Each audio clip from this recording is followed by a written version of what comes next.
One of the insidious mindset things that happens to successful people is success. Like once they get to a level of success, they've got this imaginary, how I should look thing going on. And that's when all of the underlying trauma comes up. So we do a lot of woo-woo shit in that space. That's what I call it. That's the technical term. Welcome to the Master Dealmakers Secrets podcast. And now, here's sales growth strategist, John Blake. All right, so I have got Nicky Veenvliet, sometimes referred to as Nicky Thomas, with me. And Nicky, Nicky's been on before, and she was the third most popular episode that we did for this year. And I thought, well, if that's the case, then we should get Nicky back on. Today, we're very broadly speaking, we're going to talk about the things that hold high achievers back. So it'd be great to get some examples of that. And, I think we all have a handbrake of some description that holds us back. And so obviously, having an awareness of what that is important, but often we can learn things from other people's examples, and they can provide a path for us to be able to work through our own stuff. So I'm super excited about that and really keen to get into today's discussion really briefly. So Nicky's been on before.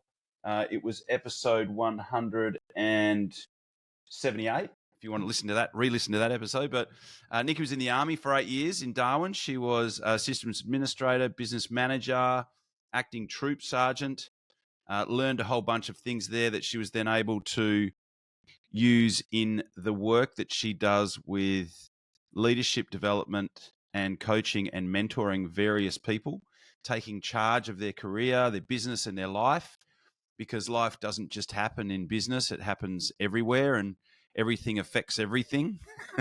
Absolutely.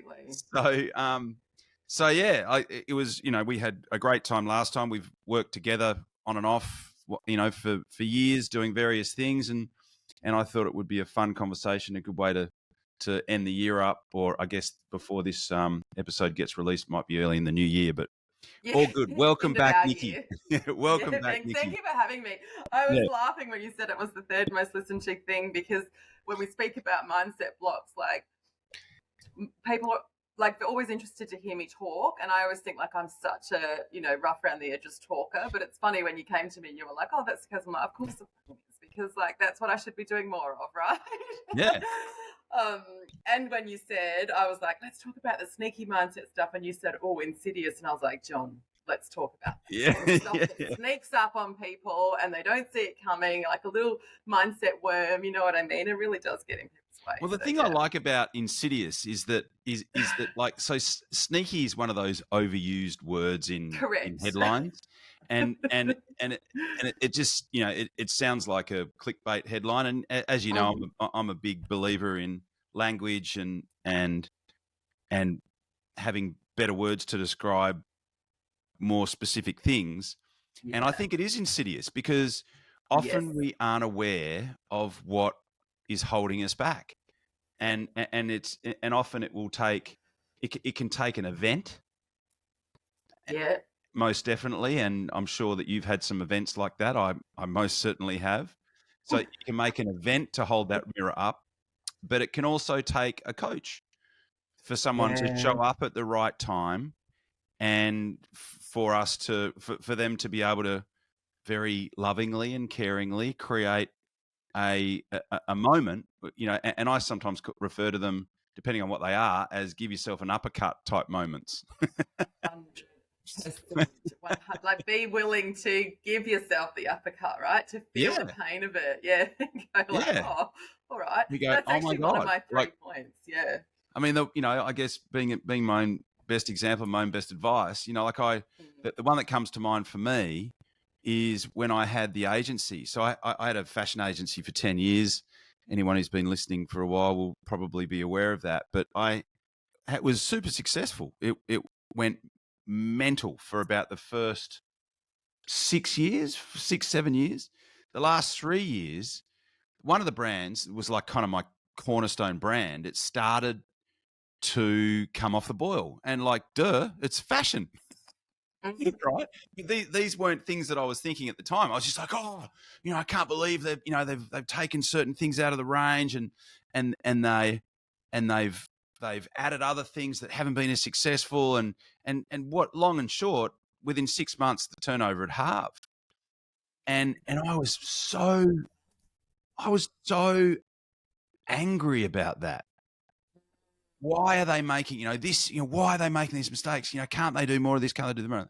And so I just became really righteous and just so externally focused, like hardly any internal locus to control. Because it's like the more you blame, the more you ignore your internal locus of control. Yeah. And I would literally tell anyone that would listen how badly the company was blowing it. It was a fashion brand, right? Yeah. And it was my wife at the time who said to me, she said, you know what? I go, what? She said, you've become a whinger. Oh, and I've gone, stop it. And I'm like, and in that moment, I'm just like, holy shit. Because I would tell anyone who would listen how badly you this needed company, to be heard, right? I was right. I was right. And I knew I was right and I was righteous. But in that moment, I took away all of my own, it's a power. Yeah. It's a buzzword at the moment, but my own agency, my own internal ability to be able to make decisions and make choices, and you become a victim and you become powerless. And in that moment, it was like, oh my God, I felt like ringing everyone that I'd whinged to and apologizing. Yeah, and going, sorry, like, I mean, it is happening, but it's also, there's two sides, Yeah, and in that, and then later, with the gift of hindsight, I was like, well, I could have taken on any brand, I could have taken on any product, I could have gone to the States, I could have gone to a trade show, I could have found out what the next big thing was and even become the Australian distributor for that brand rather than just the agent in WA if I wanted to be.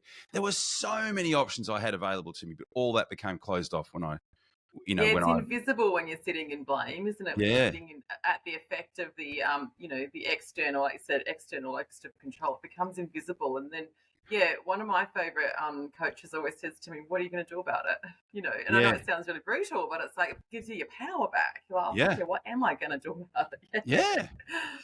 Yeah. So insidious is the word because we are correct. Yeah. When we're in it, we can't see it. Yeah.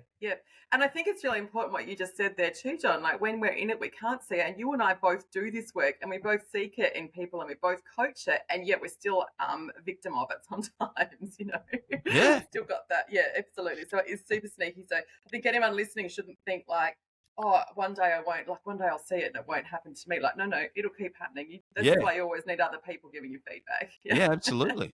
Yeah. Actually, I think I was going to say when you were talking about that, you were one of the ones who said it to me. I think I came to you when I was helping you out with your workshops early in the journey and I was being very, and very blunt in the way I was delivering some of my messages. And you just very gently kind of in the conversation were like, okay, well, just think about how you're delivering that because it might not land quite, the way you want it to if you don't sort of add some some eloquence to the language. And I was like, that was a moment that stood out for me. Coming from sort of that very ex-military, I mean, it's cool to be tough and then not being heard is frustrating as well, right? So it's learning to language that tough conversation in a way that people can hear it. So, But, and it's, oddly enough, I heard this most recently from Garth Brooks of all people, but I love Garth Brooks. Yeah. Right. So everything is both a blessing and a curse.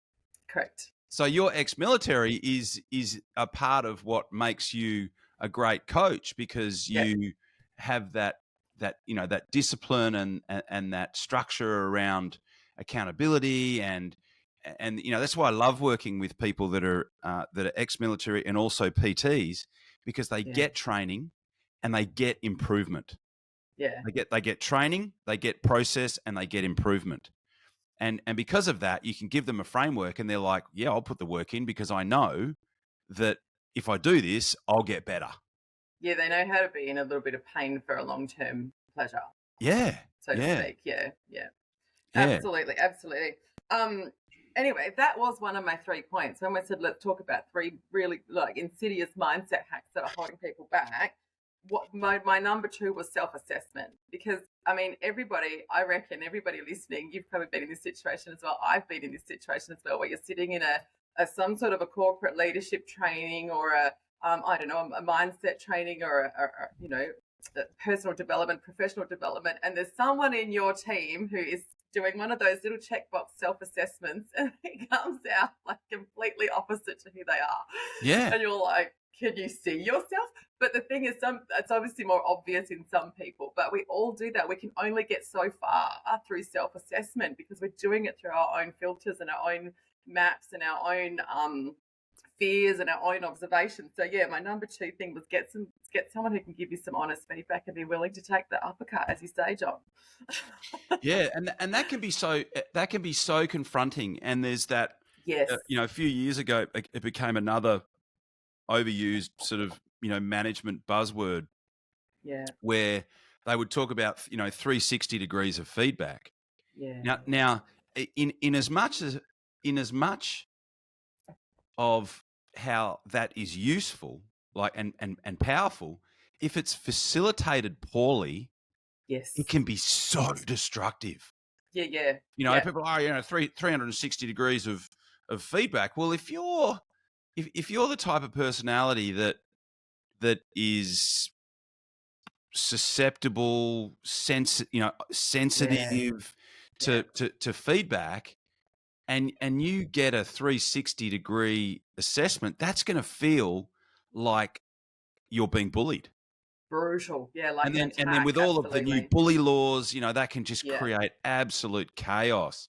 So, the delivery of that and perhaps even, the implementation of it is just so crucial in that regard.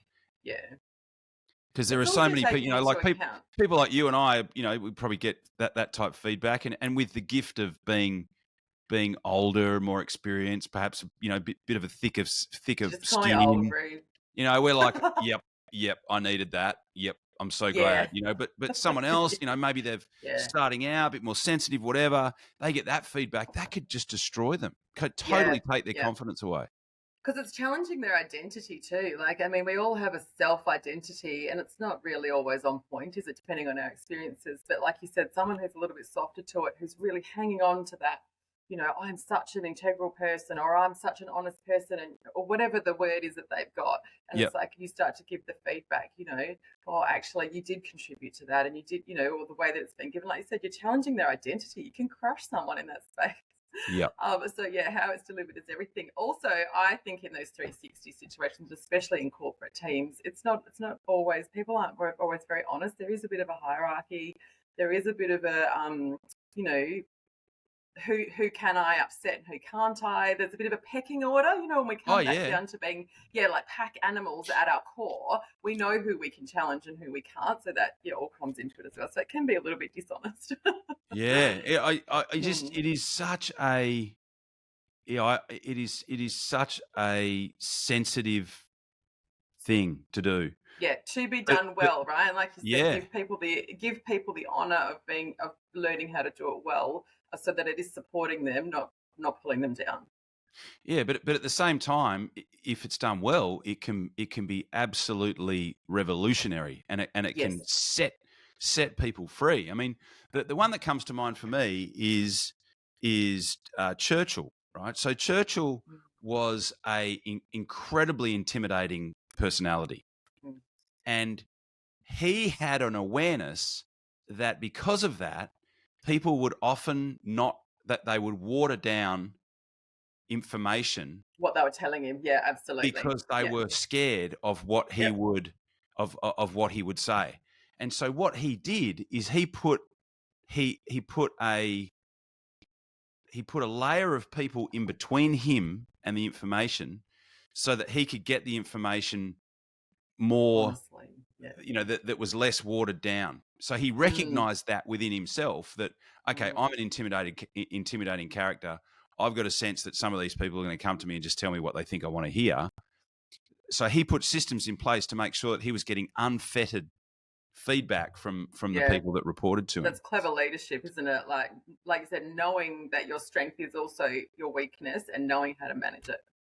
And then on the other side of that, the other day I listened to a podcast, and it was talking about the China's bloody leader Xi Jinping or whatever his name is, and they were saying that he hardly gets any of the reality of what's actually going on in his country, because the Chinese have this, they want to save face, they'll tell you everything's watered down, so he has very little understanding of some of the realities of what's happening in his own country, because often people will come to him with negative information, and if it's something that he doesn't want to hear, he will kill the messenger, literally. Chop off their heads. Yeah, yeah, exactly. really. Right. So I know, seriously. So you've got that bubble. You've got that balance, and it's it's for powerful leaders, it's a thing. It's a massive thing. But like you said there, John, seeing it being used in such different ways, and really coming back to that, the way that the ego is playing out there, and being able to be humble enough to hear the information, not take it as a personal attack and not cut people's heads off, but use it for positive, and I think that's the real discernment, isn't it? That's the nuance. Yeah, exactly. So would you say that the things that hold people back are so we've covered blame. Yeah, self-assessment, blame. I've got here as well the acceptance of how it is versus how they think it should be. So like the story that you opened to me of, you were like, they should be doing this and they should have done that. You know what I mean? So as soon as you step back into acceptance, okay, this often happens again with workplace conflict, where people are like, because there's policies and there's procedures and there's rules going on, right? So it's like, yeah, but this is what the rules are. Yeah, but we're all human and we all interpret those rules differently. So here's how that person actually shows up again and again and again, and how are you going to change it? And here's how you actually show up again and again and again, and how you're going to change it. So how it is, accepting how it is versus sitting in the delusion of how it should be and fighting for that. It's a beautiful distraction from actually creating your own success. And in the same family as should be is fair. Oh, it's not fair. Yes. Oh, John. Yes, I say that sentence about once a day, I reckon. Yeah, you're right. It's not fair. And this is what we're going to do. Yeah. Yeah. Yeah. Yeah. It's how it should be, and what's fair is very different to what is. Correct. Yeah, correct. And also being able to look at what is and accept what is, and you would have done work on this too, without the emotion. So I always get people to do a list of what is the fact, what is the story that's coming with it, because that's the part that's costing you your success. That's the part that's costing you the communication that you need to have, right? Well, let's look at the facts. That happened, that person said X, or that person did this, or the company did this. Yeah, cool. It doesn't mean anything. And from that place, what are we going to do about it, and from that place, what's your part in it as well? Big time. So one of the biggest questions I ask when I'm interviewing salespeople, because I've been doing a lot of that recently, is, and I didn't come up with this question, but I just think it's brilliant, which is, what is your biggest professional failure, and how did you directly contribute to it? Good question. How powerful is that? Yes, that's phenomenal. You know exactly who someone is when they answer that question. Yeah. Because they're either going to say that it wasn't my fault. Pardon? They're either going to say it wasn't my fault, and you're like, you're not for me. Yeah, because the A players, and I learned this from Brad Smart in his book Top Grading, is that the A players will be really candid. Yeah. They will go, we had this client and I was sure that they were going to be huge, and I just spent all my time on it, and I went in there and did dog and pony shows and PowerPoint presentations, and it used up all my time, because I could see that there was just going to be this massive payday, and then I neglected all my existing clients, and I didn't go after the bread and butter clients. And it got to the 11th hour and they pulled it, and I looked back and I had no sales for 2 months, and I couldn't realize how stupid and naive that I'd been. That's an A player response to that question. Yeah, exactly. A B or a C player response is, well, yeah, I can't really think of anything. Or shut up. You don't get that answer, surely. So, so it's like, are people extrinsically motivated, or are they intrinsically motivated or focused? It's that taking and both. I always say to people, extrinsic is wonderful, but it's so much juicier when you're intrinsically motivated, when you are sitting in your own integrity, and when you know you're doing the right thing and you've done a good job according to your value set, and then people go, well done, it's 10 times better, right? Yeah. When you're kind of playing that game of like, I'm going for this big client because it looks good on the outside, right? And I'm missing, like, letting go or not taking care of my current existing database, and it's like, then they fall out. Oh my God, off it goes. And even if you win it, it's like, oh shit, and what about this over here? You know what I mean? But when you're behaving in integrity and in line with your own values and accepting it for how it is, and I don't really like the word humble, but it is coming with that word, that sense of humble, of like being able to see both sides of it. You don't need the external validation, but it's phenomenal to get. Yeah. It feels good. It feels good when it happens, but you can't just rely on that, because that'll only get you so far. Yeah, I call it, as I say to my clients, it's the Nanny McPhee moment. I don't know if you've seen that movie when your kids are little, but she says, when you don't need me, when you need me, I won't be here. Sorry, I'm not sure which way she says it. When Which you movie don't is need that? it will show up. Nanny McPhee. You know, when they're like, they don't want her there, and she's like, I'm going to be here because you need me. And then they get to the point where they love her and they're like, we want you to be here. And she's like, yeah, no, I'm going to go. Like, when you don't need that external feedback anymore, it will show up. It'll start to show up. You're not seeking it out. Yeah, exactly. Yeah. And that is, and there is so much in that alone, right? So, and I learned this years ago, is like, you cannot get enough of what you don't want. Yes, because the lesson will keep coming, right? And if it's happening again and again, literally, please, people, listen to this point. If it keeps happening to you, stop. You are the common denominator. What needs to change, right? And get some external feedback. One of my favorite sayings, and so many people don't get it, right, is that if you meet 3 assholes in one day, the third asshole is you. It's you. Do you know what? This is my worst piece of feedback, because when I got promoted into that sergeant role in the Army, I was having real trouble with the people in my peer level. And I had that moment, John, like I said, before I even studied any coaching or anything like that, I had that moment and I was like, I'm the common denominator here. And so I went and got some psych therapy on it, because I was like, obviously something needs to shift in me, and you're totally blind to it. You don't know what it is, but that's a brave moment to go, hang on a minute, what if it's me? And it's so much better to go, that guy's a dick, right? Oh, he's a wanker. Everyone agreed with me. Yep, he's a dick. Excellent. I'll just keep, staying with my blinkers on. But if you're going to progress and you're going to keep building on your success and the contribution that you have in the world, you've got to at some point go, okay, what part of it is mine? Yeah, there's always, and you look at it, someone says, someone had a falling out with this person, they had a falling out with this person, then they had a fallout with this person, they had a fallout with this person, they had a problem with this person. It's like, well, hang on. Yeah.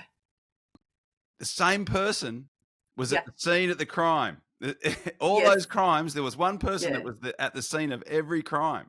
Yeah, right? What part of you is seeking that out? Yeah, exactly. Yeah.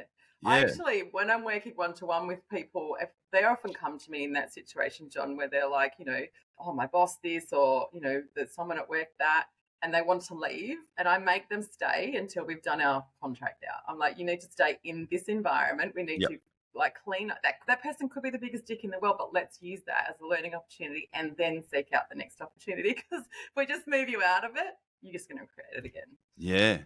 Yeah. So they love me when I say that. Yeah, I bet. Yeah, well, at the end they do, not at the start. So it's that pattern. You cannot get enough of what you don't want, and it's it plays out in so many different areas of your life. Like like even people that, and even if you're talking to a particular client, I always teach, when we do the follow-up stuff, it's like after your fourth message that you've left where there's no response, do nothing for 2 weeks. Yeah. Right? Yeah. Because Absolutely. at that point you're holding on too tight. Yeah. And you need to let go. You need to let go, and you need to, and apart from it being, terrible positioning, I think, Grant Cardone in one of his books says that you should bring 3 times a day. It's like, what? Oh, I know, but he's a hunter though. There's different ways of doing it, aren't there? And he is an absolute hunter, and it works for him. But it doesn't work for everybody. You get a lot of return and terrible. rates It's there. terrible positioning. Yes, it is. It's desperate. It reeks of desperation. Yeah. And again, you can't get enough of what you don't want. It's like, you want to be professional, you want to be persistent, and you want to and you want to show up enough, but not so much that the person's going to want to take a restraining order out on you. Correct. There's a difference between responsible follow-up and being a mosquito. Yeah. Yeah, exactly. Yeah, absolutely. Yeah, so I totally agree. Like it's not, you hear those patterns, what should be, what's fair, and it's all external stuff. It's like, as soon as you then bring it back in internally and go, okay, what control do I have here? What levers can I pull here? What actions can I take? What responsibility can I take for where I'm at? A lot of people who listen to the podcast want to know what we do over at Master Dealmaker Secrets. And effectively what we do is we work with sales professionals and business owners all over the world who are seeing massive increases in their top line sales revenue. So we help business owners and sales professionals to effectively focus on the 3 key drivers to growing sales revenue in your business. The first one is controlling the message that you send out into the marketplace so that potential clients see and hear and read what you do as an opportunity as opposed to your competitors. The second thing that we do is we help you to create a direct path to the 20% of your ideal clients that will deliver 80% of the revenue. So everyone knows the 80-20 rule. We help you to develop a direct path to the 20% of the people that are going to give you 80% of your sales revenue in your business. And the third thing that we allow you to do, that we create a process for, is for you to be able to double the amount of leads that you get that convert into paying clients. So if this is of interest, we do have an application-only process to become involved in this particular program. And to get to there, all you need to do is to go to johnblakescall.com. So it's JOHNBLAKESCALL.com, and there's a couple of questions to answer there, and then what you'll do is get on a quick conversation with me, and I can find out a little bit more about what you've got going on in your business and see potentially whether what you are doing would be a fit for what we could help you with. And at that point, I can extend an invitation if it's a fit, and you can make the choice to come on board or not. So that's the opportunity. That would be the next step if you're looking at how you can take things to the next level. If you're enjoying what you're hearing on the podcast, if you're getting value from it, I invite you to do that, and I will look forward to talking to you. The website is www.johnblakescall.com. Talk to you soon. Yeah. And I think that's why too, people who are, invested in their own success and invested in their own leadership, it's really important to be able to take a step back and observe I call it the playing field. Like, you can't be chasing the soccer ball around the field because you're missing everything that's going on, right? And that when you're putting out spot fires, that's what you're doing, isn't it? Chasing the ball around the field. And you've got to come back and be the coach and look at the whole field and go, okay, here's where I can have an impact. Like, here's where I can make a difference. Here's where I can do something. Rather than just because that's how come people get so burnt out, because they're chasing that ball around the field. Yeah. It's not until you can zoom out and have a bit of a look at what's going on from a wider angle or from a drone. Yeah, from a drone, exactly. And in your life too, like you said at the start, everything is connected. And I know we're talking a lot about career and business here, but a lot of the work that I do is really personal stuff, like relationships behind the scenes. How's your family going? Like, how is your personal assessment of yourself going, how's your health and fitness going? Like all of that behind the scenes is contributing to where you might not be taking responsibility for your success and your career and your workplace, you know.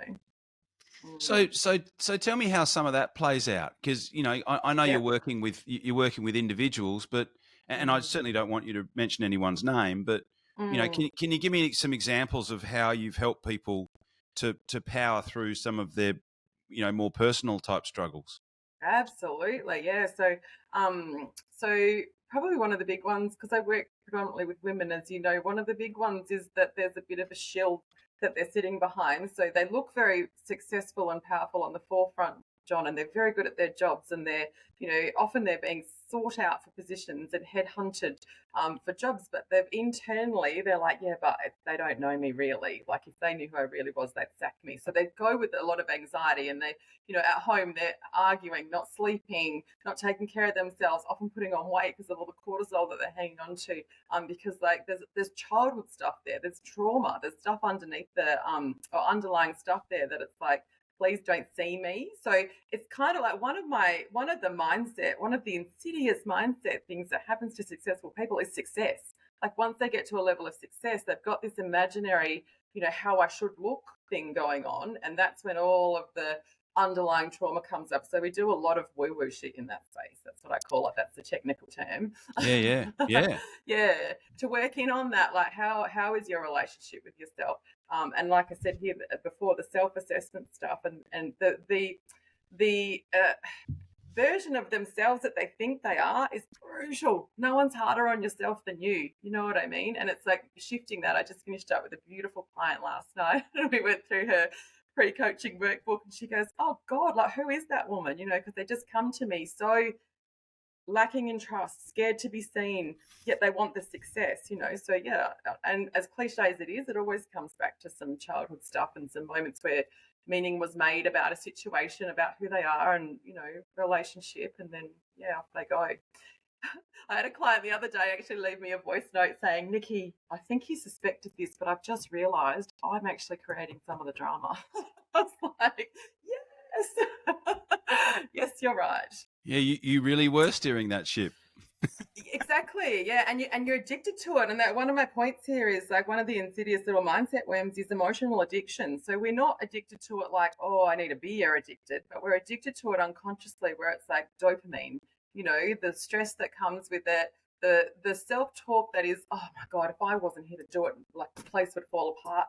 That's all feeding our significance, so we get addicted to this. And then when we heal it, there's a little bit, a sense of a loss where it's like, I don't know what to do with myself. So you create the drama again. And that's the part that you really need a coach for as well. Like, okay, cool. Let's create that drama in a positive way. How do you make a positive impact? How do you get excited about stuff rather than sitting in all of the dramatic situations that you've become used to, So it's really changing from being at the effect of it to having that emotional self-regulation and being a cause of it and going, okay, hang on a minute, and that's where a lot of the breath work and stuff comes in as well, and meditation and whatever your jam is really. I heard Dokic, the tennis player, talking about his mental game, and he's it was so revealing. He said, everyone thinks that I'm just this highly positive person and that I never have negative thoughts or anything. He said, nothing could be further from the truth. He said, I experienced, negative emotions like anger and frustration and all those sorts of things. He said, but what I do is he said, I experience those emotions and I acknowledge them. And then I'm able, it's my ability to be able to move past them, experience them, and then move past them. Yes. And self-regulate with using techniques like breathing and getting myself, back into, the game. And I thought, wow, even just the mindset work though, John, like the breathing and stuff, but even remember to take back charge of your thoughts, because they do come at us, don't they? You do sometimes wake up and go, oh God, worry. And it's like, oh, hang on a minute. I get people to create a little folder in their phone that is like the shit that works, their success folder. Remember, this is what you've done. This is what you're capable of. Oh, that's right. Take charge of it again, because your brain is supposed to look out for danger. That's what we're supposed to do, right? But we're actually more evolved and conscious than that. So you take back charge of it. And yeah, exactly what you're saying there. And a couple of other things that you said there, where the success outpaces the self-image, and then that's where the upper limit kicks in. I don't know if you've read The Big Leap. The upper limit kicks really in. early on. Yeah. And the upper limit kicks in, and we self-sabotage. Yes. And I've been there and done that. Yeah. I've done this myself. I've had situations where, at one point I told myself that I never wanted to work with any more than, a certain amount of clients per month. And as it turns out, like I could work with a lot more. Well, not a lot more, but probably 50% more than what I'd told myself that I could work. But what would happen is that I would be talking to people that if I won that work, I would end up with another 2 or 3 clients beyond what I'd told myself was my, upper limit. Yeah. and I'd make really stupid mistakes in the conversations with clients, like just really silly stuff. And it took me a while to actually realize that I was self-sabotaging. I'm doing that. Yeah. Yeah. It's like, I've been doing this for long enough to know not to do that. Like what the, but as soon as I acknowledged it, it stopped happening. Yeah, exactly. Yeah, exactly. And just that little question too, isn't it? Like, this is how many I can work with, and like it feels safe. It's our safe number. Yeah. And then because beyond that, it is because so self-regulate. I think if you're going to be in this kind of industry or run your own business of any kind, self-regulation is your biggest friend, right? Yep. Because if you want to keep growing, you are going to keep feeling that discomfort, like you're saying, oh God, but if I had 3 more clients, you know what I mean? And yeah. Like, hang on a minute. Yeah, like absolutely. And I've done it myself 100%. Yeah. I think we all have. Yeah. And in the work, the leadership stuff where you talk about the payoff, there's a payoff for everything. Yeah. And what's the secondary gain from it? Yeah, that's the part that I think is the most uncomfortable. And maybe that language is very coachy language as well. But I always go to clients, let's talk about what it's giving you and what it's costing you. And there's a bit of a crossover there always, because the cost is often the give. Like, yeah, exactly, exactly. The interesting thing, when I'm working with, I've been doing I don't do a lot of it, but I do some leadership stuff, just where it's, where it's logical that we should be talking about it. And one of the things is in freeing leaders up, it's like, well, when someone comes to you with a question, what do you do? Good. And they're like, well, I give them the answer. And I'm like, okay. And then what happens then? Well, then when they have the next question, what are they going to do? Are they going to come back and ask you? Okay. And then, and so what does that do? That creates the pattern of someone has a question, they come to you and you're the answer. Well, what's the payoff for that? Well, the payoff is that you get to be the guru on the top of the mountain. You get to be the one that has the answers, to all of the questions. And complain about it. Yeah. It's like, well, if you want to free up some more time, when someone comes to you with a question, say to them, well, what do you think the right call is? Yeah. Right? Because after a while, if that happens, before they come to you, they're going to go, oh, I've got this question. Well, what would Nicky say the right answer to that is? Yeah. She'd probably say this. Well, do I still need to go talk to her? No. Yeah, exactly. And so that's how you get a self-managed team. Exactly. So you're training people how to treat you, basically. And it's such a simple thing. It's such a simple thing, but it is also so common. I know I had a client once who was complaining about exactly that. Like, everybody comes into my office all the time, so I can't get my work done. They're always popping in. And when I dug in a little bit deeper, John, she's like, oh, I've got an open door policy. And I'm like double take on that one, because it's like, you can't have the best of both worlds. You can't be. And again, that comes from that place of, I think sometimes we want to be seen as this beautiful person who's available and open to all the questions for our own ego, or for our own, like you said, you get to be to be the guru at the top of the mountain, but then you can't get your work done. You're complaining about people. Like, again, let's look at this. And externally, people who are listening to this will go, that makes total sense. But when it's happening to you, so when I when I brought that to her awareness, she was like, what the heck? You know what I mean? You can't even see it. So, yeah, definitely. What's the payoff? But being Socratic like that is so powerful. It can make you a little bit infuriating to be around them. Oh, mate, my family, you've got to really learn where to use it, right? Because I know sometimes I said to my family, like my mum was like, oh, what do you think I should cut my hair? And I'm like, what do you think, Mum? She's like, fuck off, Nicky. Like, do you know what I mean? Because it's not the place, is it? Like we get to be people in the world with our friends, not coaches. Yeah, yeah. I mean, if you ask my kids or my wife, they would go, oh God, don't even start. Yeah. I always say, come to me with a solution, not a problem. And if you don't have all the details, I don't want to hear the question. And they're trained. They're well trained at that, actually. I'm like, well done. Good job. Lots of feedback, because I do not want the mental load that comes with, Mum, you're breeding independent thinkers. I hope so. Yeah. Exactly. Yeah, I mean... it's not much different to parenting, though, sometimes. It's at work, working with leadership. So, yeah. So similar. Yeah. So similar. Like I've got a psych that I go and see, probably in the last, what's it, 2011, 15 years, I've probably seen him 4 times for various things that have come up. And then there's been a couple of times where I've thought, yeah, maybe I will. And then I'm like, well, hang on, let me just walk through. If I said this to him, what would he say? And then he'd probably say this, and then I go, oh, well, I guess that's the answer. Just save myself $300. I know. And don't you think too, that's the pleasure of teaching people like to self-coach. So one of the clients I just finished up with, we finished up because she's literally teaching the work that I've taught her now in her work environment. Yeah. She's kind of just used me for the last couple of months to check in, is this the right way to go? And it's like, you've got this. And so we get to, that's how we contribute to the world. We get to give that out where, like you said, yes, you're saving yourself $300, but also you've learned to self-coach. You can do it now. Yeah.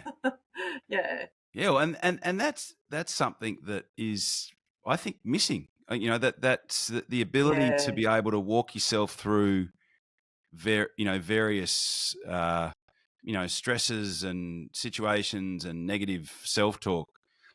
I think there's an attempt to try to get some of that happening at a school level, but I don't think it's being done well at all. No, it's one of the first conversations I have is we've been taught right from when I take on a new client, we've been taught right from kindergarten, if you've got a problem, tell the teacher. Yeah. It's not actually that impactful. That should be step number 3. I always say step number 3. I mean, you might have a different take on it, but I always say, first of all, you want to attempt to fix it yourself, like what's going on for me. You want to go directly to the situation, the person, and then if you can't solve it, okay, then we can outsource it and tell the teacher. But think about how people talk about the world that we're in, and the government should be doing this, and the company should be doing this. It's always external, right? Yeah. I did a speech for women in leadership recently on microaggressions, and again the audience came at me with what's the company doing? What's the leadership team doing? Yeah, absolutely. They absolutely need to be aware of it. But what are you doing? Yes. I'm from the personal aspect. So if we can come at it from both ends, it's going to make a massive impact, right? Totally agree with you. I've joined in a couple of discussions on LinkedIn recently where, fun. What was that? I said, all fun. Yeah. So and a lot of it's been, around this problem of domestic violence and the same thing, the government should do something about it. It's like, okay. Yes. Yeah. So what do you suggest that the government do? Yeah. Oh, you know what I mean? Because it's all very well. It's all very well to give your power away and say someone else should do something about it. It's like, okay, well, what do you think they should do? It's a fair question. And I asked that question, and I kind of got attacked. Yeah, I bet you did. I'm very careful around that space as well. Yeah. Our intentions are good, but it was just a question. You know what I mean? Yeah. I wouldn't say I got attacked really nastily, but I had a lot of people pile on. It became like this post within a post. Yeah. So again, you would have asked it again. This is where text and online conversation gets a bit messy, because you would have asked it genuinely out of curiosity and intention. Well, what do you think? Yeah, what do you think they should do? Your tone of voice would be like that. What do you think they should do? And they would have heard, well, what do you think they should do about it? You know what I mean? Because that's their perspective. And yes, you're now getting smashed for a question. Yeah, I know. Yeah, and like the other day, there was another one about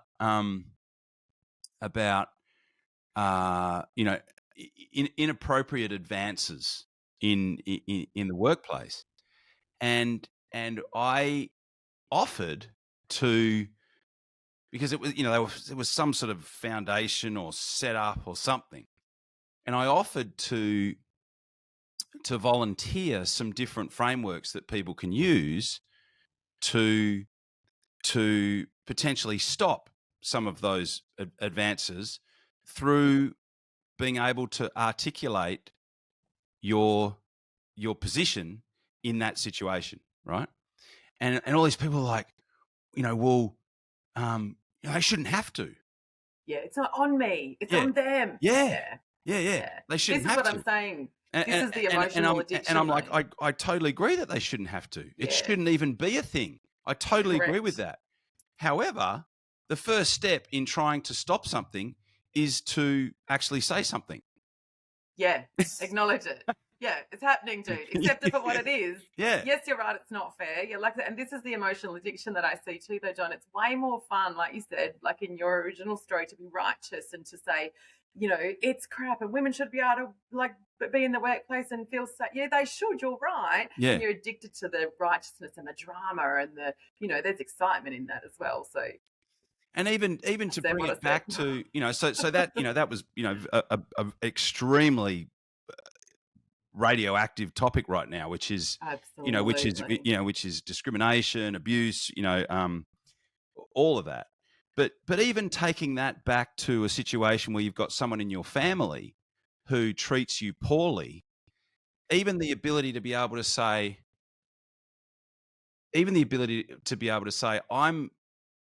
it's very clear to me that you're upset, and I would like to continue this. I'm happy to continue this conversation, but I'd prefer to do it when you've calmed down.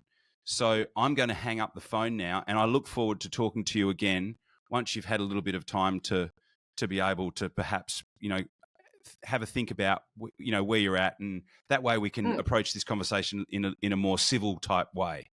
Goodbye. Yeah. Right? That's That's the exact example I use when I'm teaching about boundaries, because that's a boundary that you've just set there. Okay, I'm not happy with the situation. The consequence is I'm going to hang up. I'm not hanging up on you, but I'm not going to partake in this anymore. Yeah, I love you. I'm never going to abandon you. I'm choosing to hang up because I'm sensing that you're really, really upset. Yeah. And I would prefer to talk to you when things have perhaps calmed down a little bit for you. Yes. Yep. Yeah, absolutely. And I think too, there's this whole thing like where taking space is seen as something wrong, but actually it's really smart to take some space, because this is where we all go, oh, I was angry, I said the wrong thing. Like, yeah, but could we just stop for a minute and press pause? And I think that's a really big one, because I used to be the person that needed it done in the moment. It's not very rational in the moment, you know what I mean? So, yeah. But you can use that approach in all sorts of different situations. Yeah. And and clearly in the workplace it's trickier because there's power at place and all of those type things. But still the first step in stopping anything is to have a powerful way of articulating what you're observing, how you're feeling, and what you would like to have happen. Yeah, and that actually builds on when I get people to do this, because obviously, like you said, in the workplace it is different. There's power plays, there's lots of personalities going on, there's lots of agendas going on, but how you're holding yourself is going to be your biggest friend and your biggest guide. And I say to people in that situation, when you act like that, when you go, look, I can see that this is making you really angry, like we're going to press pause on this and come back to it. When you act like that from a space of your own power and integrity, you're filling up your own trust bank. Your confidence and courage grows from that, rather than trying to one-up them or respond or react and get them back. You know what I mean? Which is kind of how we've been taught to do it. It is. Yeah. So someone has a go at you, you have a go at back. Like someone yells at you, you yell back louder. It's, it doesn't have to be like that. So many of this stuff I take my cues from that book, Nonviolent Communication, which I think I might have told you about. We talked about this on the last episode. Yeah. This is our book, John. This is the one we always come back to. Yeah. Wow. It's powerful, isn't it? And I think I talked about that surf that I had in Indo where I had that guy that was. You did, yeah. Yeah. Yeah, exactly. But again, that's a classic example because our natural, and again, when we speak about, the way that the brain works and the defensive mechanism that we kick up there, our natural response, our first response is to fight back. But we're conscious beings and we get to go, hang on, my second response is to come from a place of, more calm and a reasonable conversation. And like you said, label the emotion and then press pause, Yeah, exactly. Not always possible, but, let's aim for that. Yeah, exactly. So, any other particular things that are topical for you in the work that you're doing? And we've covered some awesome ground, and we've covered, I know, right? Obviously, taking responsibility. We've covered, having an awareness of how people perceive you as opposed to your own version of how people perceive you. We've talked about, about taking responsibility. And self-regulation. Yeah. I think my biggest one would be the one that I'm noticing the most is really, and this is not a promotion or a plug or anything like that, but it really is so valuable to have a conversation with someone. Even I did a sales call the other week, and I'm not working with the girl, but immediately I could see her judging the part of herself that was actually magical. So she kept saying, I keep getting thrown in the deep end and then I do really well. And I get thrown in the deep end and then I do really well. And I'm like, that is phenomenal. And she was like, can you help me solve that problem? You know what I mean? And so I think what part of that is a problem? What do you want solved? This is a skill that you can't teach people. You know what I mean? Yeah. And I know it feels uncomfortable, but it's wonderful. Like that's why people keep throwing you in the deep end, because you can get the job done, And so I think the biggest thing for this whole, if you've got these mindset worms, if you've got this self-doubt, which so many, like you said before about the tennis player, high achievers have it more than most. They just mask it better, right? They just look good on the outside, not because they're choosing to look good on the outside, because media does that for them as well. So I did a podcast recently and someone said, do you reckon Jocko has moments where he has self-doubt and he cries? And I said, fuck yeah, he's a human too, right? He has moments. He just doesn't present himself that way because that's his brand. So, I think getting that, even if it's a single session or someone that you can trust, a counsellor or a psych, like you said, where you get to sit and go, okay, let's talk about what's my responsibility? What are my blind spots? How am I actually showing up in the world? And verbalise through the things that you're judging yourself on and see where you might have a perspective there that's a bit skewed. I think that's really important. Yeah, because it might be a coach, it might be a psych. I like to talk about the fact that I've seen I believe I've had really good reasons to.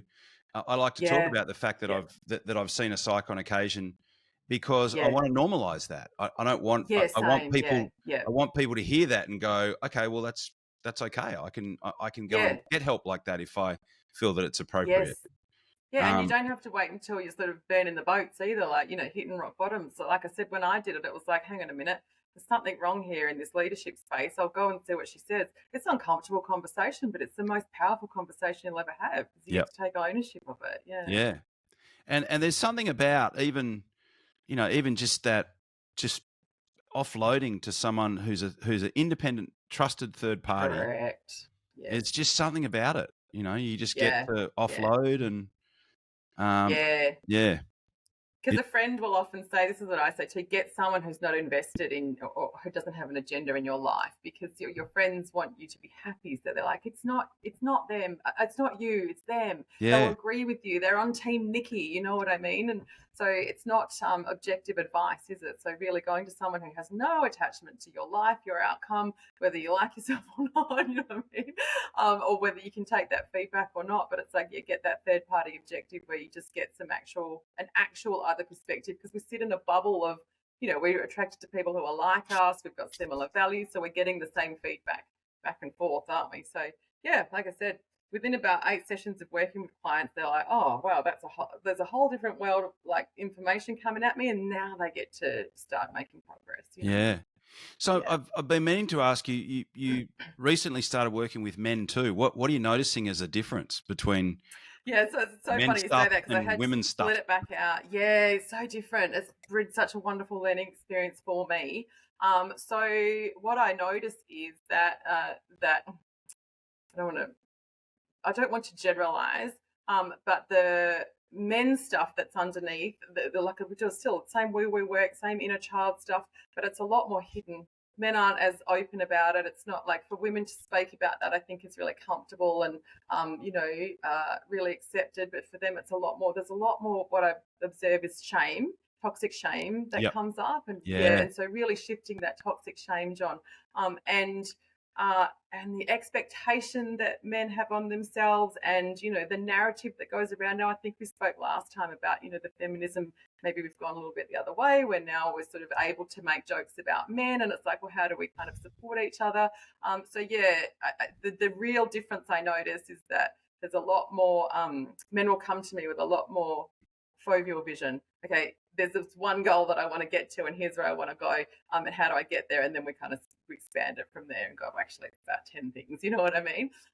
Whereas women still love to sit in the space of they're a lot more open to the story, if that makes sense. Yep. And I've just pulled my my Facebook group back into just women, actually, because women tend to love group coaching and getting that feedback from each other. We need the circles and the feedback and the what do you think? Men don't. They're just like, okay, cool, give me the feedback. Like, I'll heal my own stuff. Cool, I'm on my path now. Like I coached one guy on some very personal stuff, but that a work thing showed up while we were coaching together, as it does. Serendipity pops in, and he was able to just nail that as well. And then he's good, done. Next time, see you next time, kind of thing. So yeah, you don't need.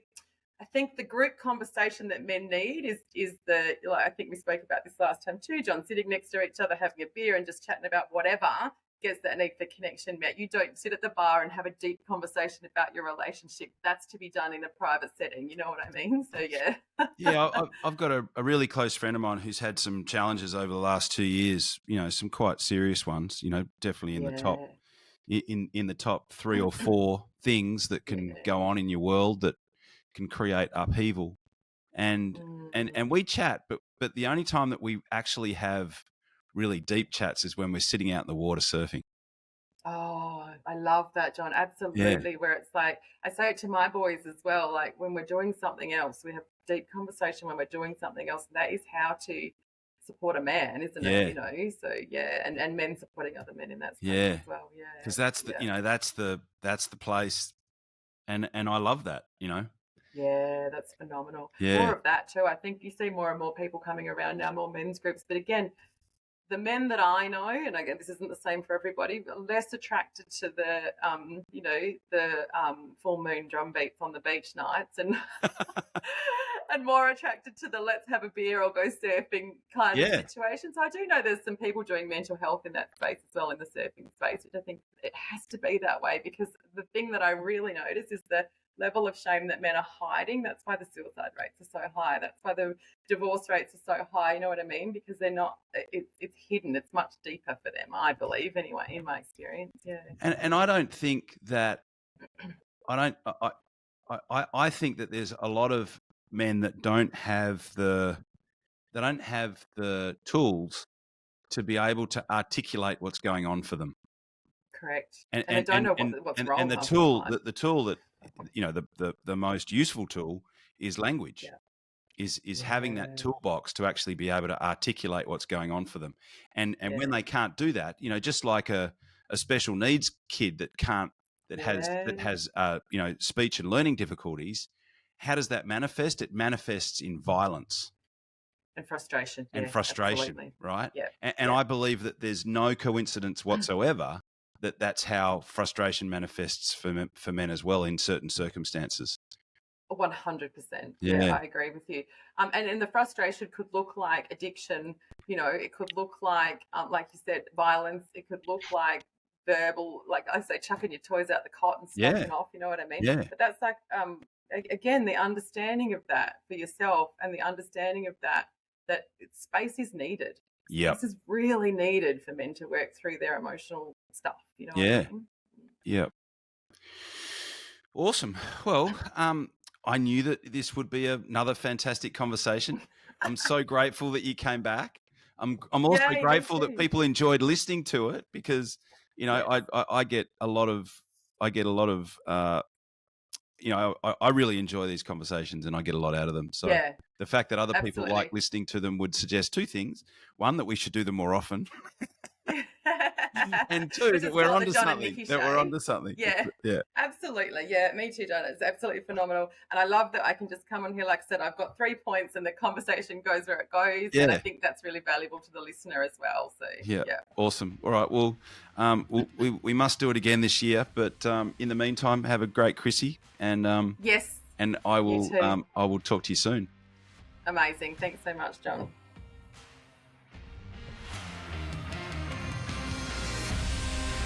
You've been listening to Master Dealmaker Secrets with John Blake. Subscribe to get more in-depth strategies and maximize your sales process with new episodes every other week. And double your inquiry to sale conversion with the lead flow you already have. Go to johnblakeaudio.com for his exclusive, free, no fluff audio training and companion PDF guide.